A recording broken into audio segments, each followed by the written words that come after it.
Plumbing Bros, welcome to Potty Talk Live, where we take it into the trenches, the crawl spaces, the basements, kitchens and baths, all around this big, beautiful world of ours to talk to plumbing professionals just like you. Hey there, I'm Richard Behney, the $1 Million Plumber, coming at you live from Command Central in beautiful Indianapolis, Indiana. Well, at least it is today. In fact, it feels a lot like spring.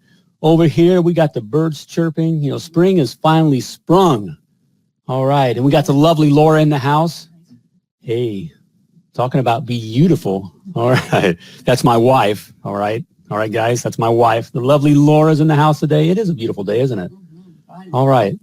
Hey, and we got a great show today. We have a great show every day, but I kind of been looking forward to this one. We have our first South African on Potty Talk Live.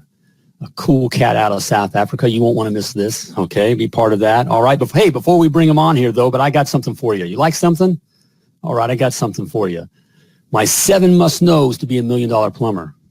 All right? My 7 must-knows to be $1 million plumber. These are 7 must-knows that you got to know if you want to be $1 million plumber, just like yours truly. All right? I want to get it into your purple primer stained hands. All right, they just came in. Purple primer. You guys use purple primer? All right. Always stain my hands. All right, purple primer. Hey, I want to get this report in your hands. Hey, if you're looking, you got your plumbing license and you got a plumbing truck and a plumbing dream, you got to know these 7 must-knows, all right, to be successful. Just simply type free. All right, is that the code? Free. Type free in the comments. F-R-E-E. That's free. F-R-E-E in the comments. And I'll get that right out to you. All right. So there we go. Hey, let's get our guest on here. We got JoHannes Coetzee. And I told him, I apologized ahead of time. So I was going to butcher his name. Let him correct. Names are important. He has a cool name. He is owner of Brotherjack out of Johannesburg, Centurion, South Africa. JoHannes, how you doing, brother? No, doing great. And you, my man? All right, man. Hey, I got a question for you. Are you ready to rock Potty Talk Live all the way from South Africa? I was born to rock it. Yes, that's right. I know you are, man. Hey, well, it's great to have you on the show. Hey, before we get into the plumbing side of things, why don't you tell us a little bit about yourself? All right. Well, I'm 26 and I studied engineering when I just got out of school. So after that, I was 8 months without any work. So that was quite interesting because there was a recession in South Africa or And then my dad started, why don't you just do plumbing and your brother go do electrician? And then we start up a family company and then we get it going. Oh, man. So there we go. So it's a family, it's a kind of a family plumbing affair then. I mean, your dad? Yeah. Your brother? All right. Yeah, it's me and my brother that does all the work. Okay. My father helps with the financials a little bit. I'm 26, so I don't know all the VAT and all that fancy stuff as of yet. All right, man. Well, there we go. Hey, you already, hey guys, you already dropped a nugget of gold for you there. If I heard correctly here, things weren't going quite as planned, and instead of curling up in the fetal position and what am I going to do? Hey, you came up with a brand new plan, and you decided to do your own thing. All right. And we've been absolutely self-sufficient and growing so much for the past 2 years. It's been ridiculous. All right, man. Well, so you're the plumbing side, okay? Yes, sir. Yes. So what's your plumbing expertise? My plumbing expertise, I love pumps. Especially for houses, and especially, about Cape Town, which doesn't have water. Mm-hmm. Then the best thing that we do is rainwater harvesting through a filtering system and punch it into the houses. Okay. Oh, man. Yeah, so that is my absolute expertise. So that's your thing. That's what you love. Okay. Yeah. Well, what's something about that we should know for those of us who don't work a lot on that? What is something that we should know about that we should know? Most probably pipe sizes. That is the biggest encounter that I get outside, especially with pump systems that doesn't work as great as it should. A 50 litre per minute pump only produces 32. That's usually because of the pipe sizes. So these guys, let's focus on the pipe sizes. That is very good. Yeah. All right, man. So we got to have that down. So what was your I'm trying to find the right word, make sure I get the term right or phrase. What was your tipping point? What was the time you decided? What drew you to when you decided to go into plumbing? You know, when things weren't going out as planned, what made you think, yeah, this is what I'm going to do? Yes. Okay, well, what most probably happened is apprenticeship. Let me tell you, if you do an apprenticeship, it's extremely rough. It's such hard work and so ridiculous. I was most probably fired from a site every single month just because I don't keep quiet. I don't know, that's a big problem with me. Okay. I don't keep quiet, so it's a lot of work. But that helped me so much because every month I did another plumbing and they focus on something different, you know. So I learned a lot. I learned an absolute lot. So the plumbing and the hard work. After that, then I realized, no, I'm not going to work for anyone else. I need to start something and I need to do this. There we go. Do your own thing. You're a free man, you know. You know, I get it. That's, you know, a lot of guys, and when we talk about this, I know as guys we don't want to admit to this, but you know, the guys I talk to and other stuff in the comments, and we go back and forth on stuff, it really comes down to fear. A lot of guys, you know, are afraid to kind of do their own thing, and there's some sense of security of kind of working for this other company and doing that. And it's all right if you decide to do that. I mean, there's guys that just are meant, you know, they want to do that.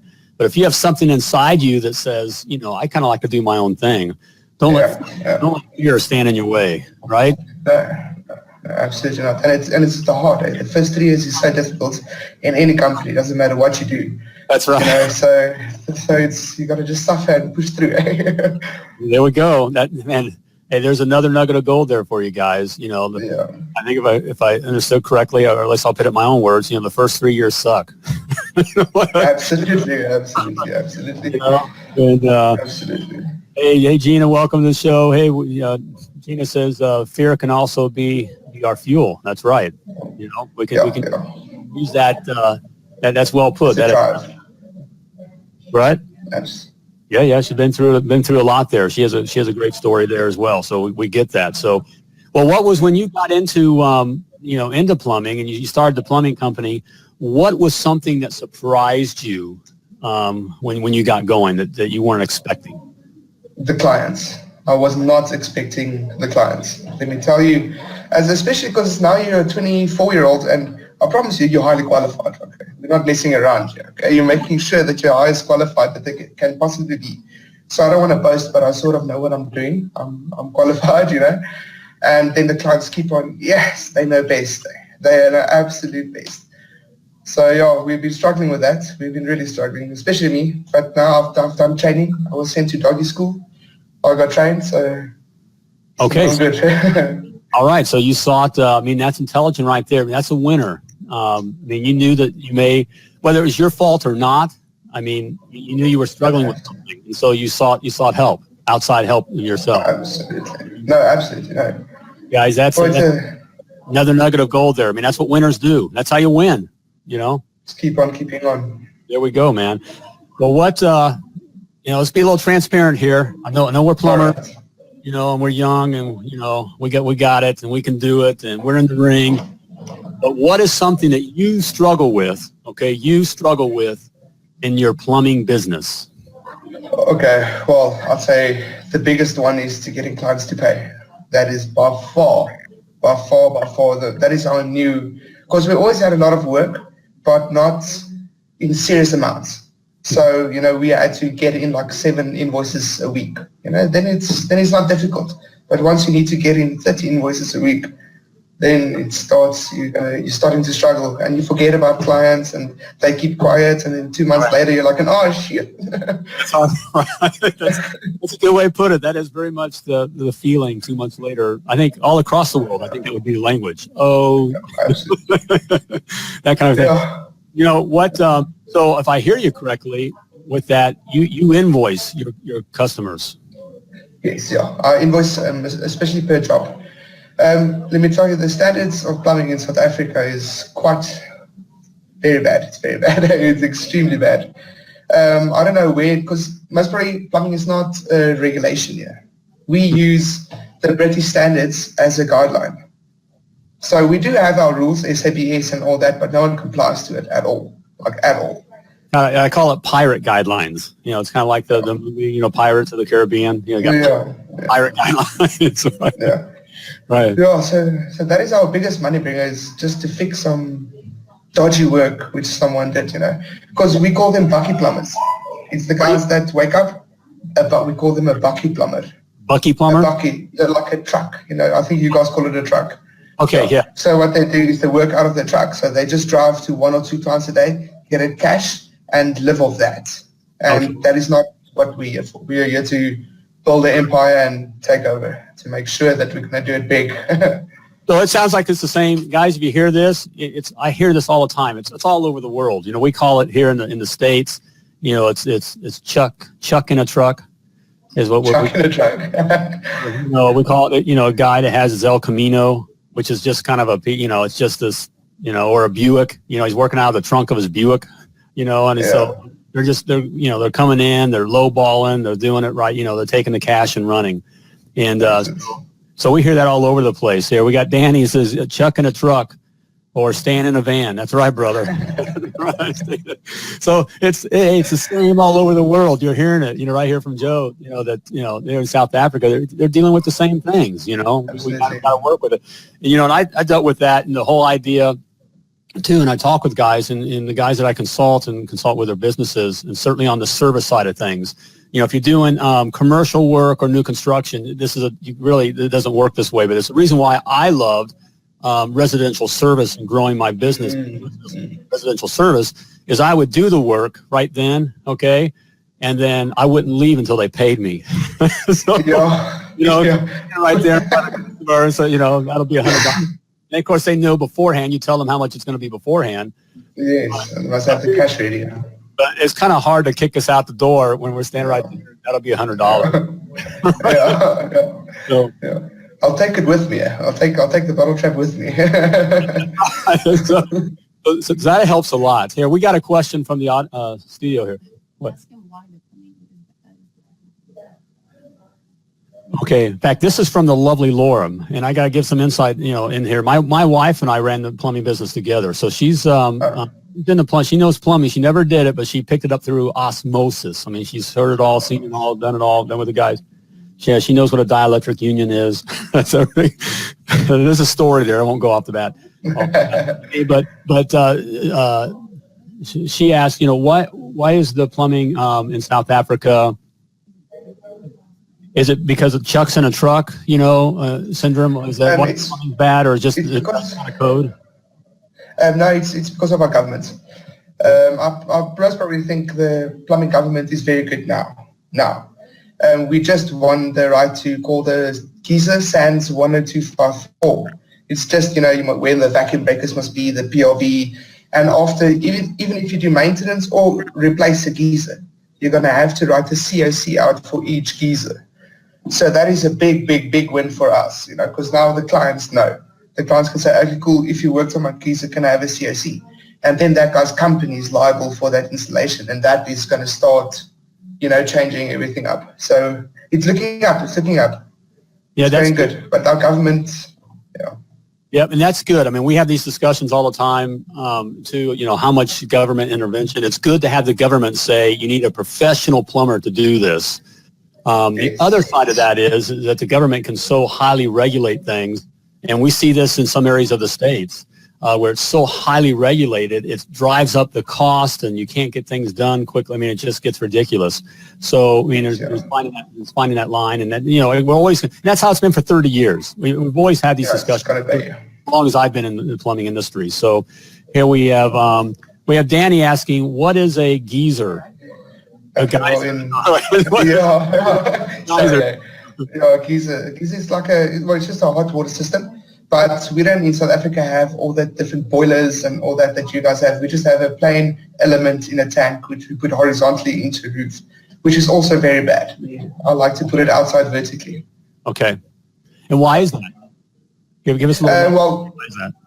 What we like about the vertically is the element at the bottom.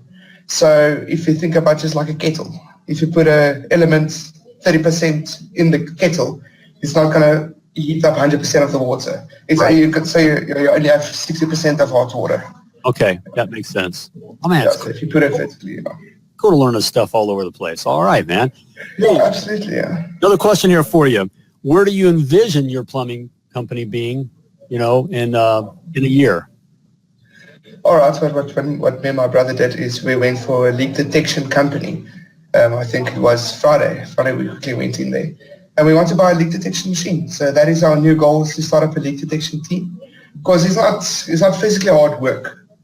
You know, so you just walk around and find the leak, and then you call us. You know, so Right. yeah, so, yeah. But it's so expensive, though. Jeez.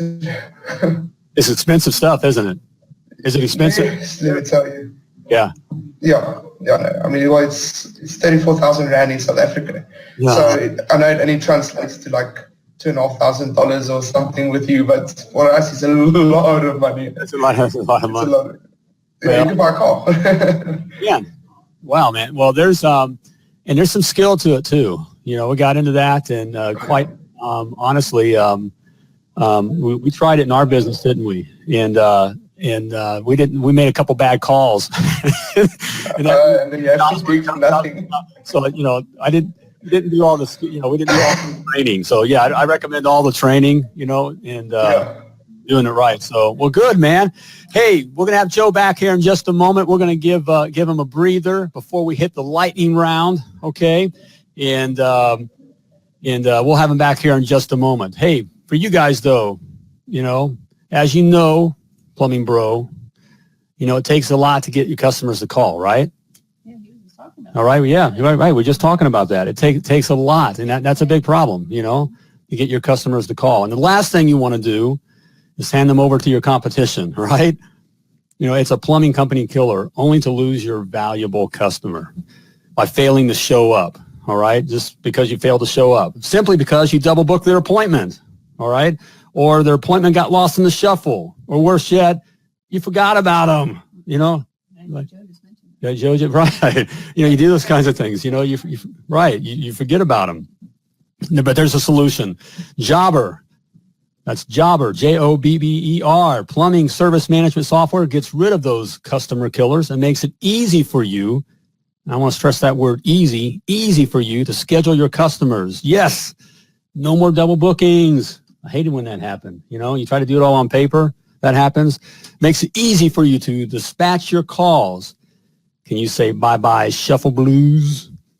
And it makes it easy for you to keep track of your guys. Jobber even makes it easy for your customers to pay you. Let me repeat that. Makes it easy for your customers to pay you. All right, I think Joe needs that. You know, you want to make it easy. Make it easy for your customers to pay you. You know, man, that's what I'm talking about. All right, with Jobber, you save time, you save money, you save customers. And right now, you can try Jobber free. You can try it free for 14 days and receive 20% off your first 6 months. You heard me right, bro. I've hooked you up, okay? All right, bros, I've hooked you up. Go to www.themilliondollarplumber.com/jobber. That's www.themilliondollarplumber.com/JOBBER. All right, I think we're also going to pin, I think they're saying they'll pin a comment down for you in the comments here. All right, so that link, all right. But do it, just do it to get your free 14-day trial and 20% off your first 6 months of Jobber. Your customers would be glad you did, all right? Also, Joe mentioned this about getting training, all right? How important it is to get training, all right? We didn't plan that, all right? Okay? Just, hey, winners know that. Winners know. Winners know that it takes more than skill and will to be successful, all right? In all industries, and most certainly in the plumbing industry, 95% of all plumbing businesses fail within the first 3 years, all right? I think Joe gave you a heads up on that because it's, you know, quite frankly, the first 3 years in so many words is tough, all right? It's tough, but they fail, 95% of them, all right? So it doesn't matter whether you have your plumbing license, plumbing truck, and, you know, your plumbing dream, all right? Sometimes it takes a little more, all right? It takes a coach. It takes training. It takes a coach. All right. I have some coaching spots available, still open here, some opened up here. And I can get you in for your free 30-minute consultation. We'll just have a little conversation to see if it's a good fit and see if you'd like to take your plumbing company to the next level or you want to be successful. All right. Simply type CHAMP in the comments. That's the word CHAMP, CHAMP, in the comments. And I'll get a link out to you where you can schedule your time with me, yours truly, the $1 Million Plumber. And we'll make $1 million plumber out of you too. All right. Hey, let's get Joe back in here. Get him back in here for the lightning round. All right. He's headed back in. There we go. Okay. You're ready now. You ready to rock the lightning round? I'm always ready. Let's do You're this. always ready to rock. They're always ready to rock in South Africa. Always. They don't have boys down there. They have men. All right. We can dodge rocks as well. That's okay. All right, here we go. All right, hey, you guys can participate that are watching as well. Type in the comments. You can type your answer in the comments. So here we go.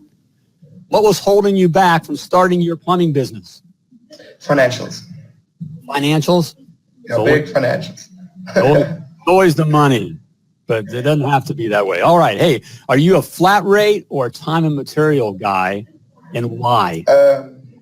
I am time and material guy because I'm most probably a little bit of a soft person, you know. So, I mean, you got to be hard with most stuff, but I feel bad, you know, if it's just a PRV and I really struggle with the PRV to replace it or something, then if it's 6 hours, I'm not going to charge the person a whole day's rate for, you know, such a small job. But we're quoting still, you know, we're making sure that we're making more than enough money. You have to. All right, there we go. All right, next. Hey, share a personal habit that sets your day up for success. I'd say I heard this on a podcast from a guy also in America. He was a Navy SEAL, and he said, when you wake up, you just make up your bed. That's the first thing you do, because it doesn't matter how bad the day was when you came back. You made up your day and you achieved something. There we go. Hey, I got here. I'm an ex-Navy guy, and Navy SEALs and all that kind of stuff as well. And that's the thing, man. Make your bed every day. I've been doing that ever since. You make your bed before you move out, you know, get on with your day, and you already have one success. All right, good for you. That is a good one. I know it sounds so silly, but it's a good one. All right. It works so well. All right. Say, hey, my brother down in South Africa doing the same thing I do every morning, making up the bed. I'm success. All right. All right. Another here. Outside of a paycheck, okay, what's the best thing that another plumbing company that you've worked for has done for you? To be quite honest, with the apprenticeship, it was very hard. So they didn't do anything for me except giving me the world of knowledge, and I'm forever grateful for that. Though there's no doubt about it. Without that, I wouldn't have done anything. All right, yeah, there we go. Even that, be grateful for it. That's another sign of success here. I just want to lift that up because, guys, Joe threw out another nugget of gold of just being grateful. You know, the company you work for, you know, coming up may have been, you know, may have sucked. They use a term, a plumbing term, okay? But to be grateful that you were able to find the knowledge. You got knowledge, you learned something. All right, that's a sign of a successful man there. All right. Hey, on the flip side, I'll just throw it out there. What's the worst thing, without naming names, whatever, what's the worst thing that a company that you work for or maybe that you've seen another company do for its employees or to their employees? Yeah, I'd say we were building a 15-story building in Pretoria. And I'd say, there was one manager and there were 7 plumbing teams on that whole project. So there was zero management, absolutely zero management. And one day we sat in the room and, you know, these guys here, they like their lunchtimes. So they take lunchtimes between 10 and 11, 12 and 1, you know. I don't do that, you know, we just work. And this one guy slept and the power came on. The grinder that's on the blade. So the grinder lifted up all the floor and went straight towards the oak. Luckily for him, I just put my foot on the cord. So that was a quite interesting experience. We almost lost summer right there. Oh, man. All right, man. Yeah, that was quite tricky. There's a lot there. Hope you guys were listening on that one. So, all right, what not to do, all right, with your plumbing. All right, hey, what's a software or a tech gear gadget that helps you run your plumbing business that you could recommend? Okay, well, what me and my brother also found out the other day, it's like a pastel-based program. It's called Invoice Simple.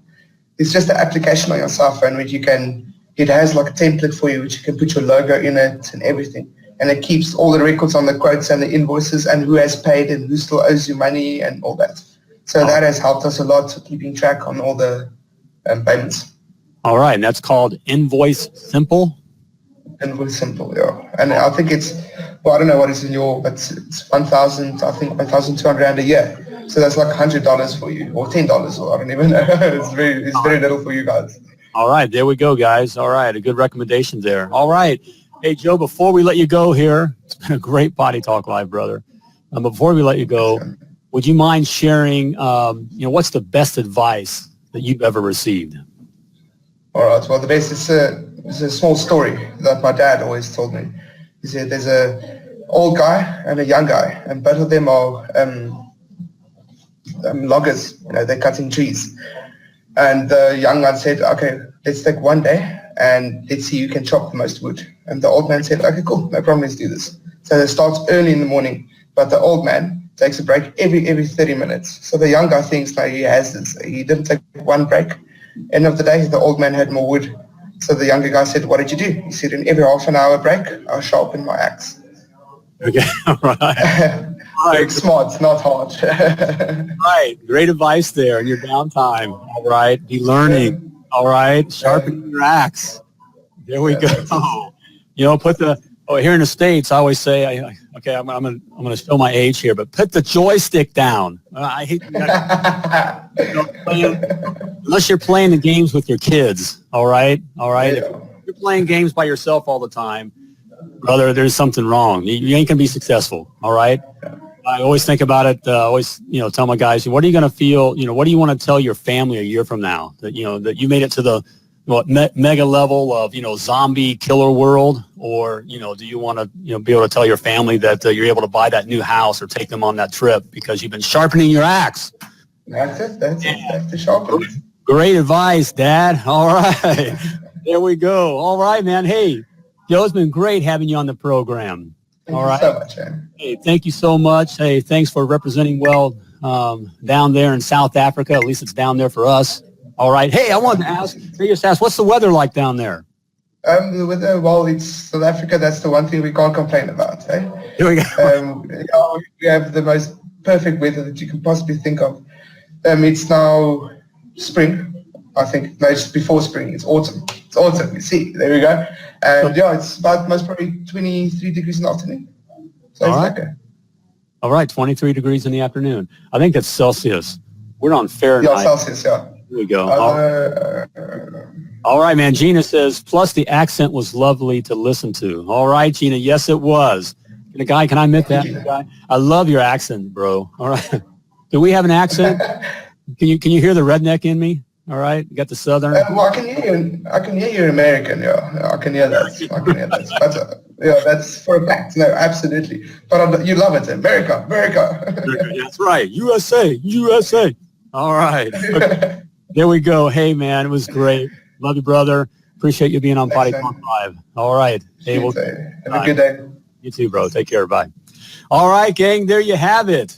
We had JoHannes, Joe from South Africa. Man, that was fun. Wasn't that fun? Man, it was great. We had a good time there. Hey, if you would like to be on Potty Talk Live, love to have you on Potty Talk Live because you have a story too. That's right, bro. And my sisters. All right. You got a story too. All right. We'd love to have you on Potty Talk Live. It's simple. Go to www.pottytalklive.com. That's www.pottytalklive.com. Scroll down, click on the Be My Guest button, and just ask you a couple questions there. Nothing difficult. There's no test or anything like that. There is one stipulation. You got to be a plumber. All right. You got to be a plumber, own a plumbing company, be in plumbing. All right. So there you have it. And yes, they've been counting all rights. How many all rights have I said today during this? 403. Okay. That's my thing. All right. So there you go. All right. We have Danny, one of my favorite episodes yet. Yes, Danny. Thank you, brother. And thank you for watching. Yeah, it was fun. Wasn't that fun? It's fun to hear. That's what I love about this. I get asked, first of all, I get asked a lot, are you a plumber? Have you been a plumber? Yeah, I'm a plumber. I've been a plumber for 30 years. I'm a master plumber. I can do it all. I'm the best. That's what you got to tell yourself that too. All right. Then you got to back it up. But I am the best. That's why I'm the $1 million plumber. But we sold our businesses and I didn't want to play golf, too old to surf anymore, I still got it though. I still think I do, but anyways, hey, I just love plumbing. I love the plumbing guys. So, Potty Talk Live, that's what Potty Talk Live is all about. And I just love talking to you guys all over the world. The cool thing is we have different accents, a little bit of different language, a little different slang, but as plumbers, man, we're all dealing with the same crap. we're all dealing with the same crap. So it's just cool. The same customers. Do you hear the issues there? Joe said it. Dealing with the same stuff. Customers getting paid. Dealing with the government issues. It's all the same stuff all over the world. But man, it's great. So there you have it. Also, hey, if you want to see other episodes of Potty Talk Live, check out the YouTube channel over on YouTube, youtube.com/The $1 Million Plumber. All right, the $1 Million Plumber. You see other episodes there. And do me a favor, subscribe. I think we're newer over there on YouTube and we want to get the information out. So help us get the information out to other plumbers all over this beautiful world of ours. So there you go. I think it's about time to flush this episode of Potty Talk Live. Okay, but before I let you go, I want to remind you that you were purposefully and wonderfully created, and you were created to do great things. Yes, sir, I'm talking to you, bro. You were created to do great things. So when you're out there doing your thing, as always, plumb like a champion.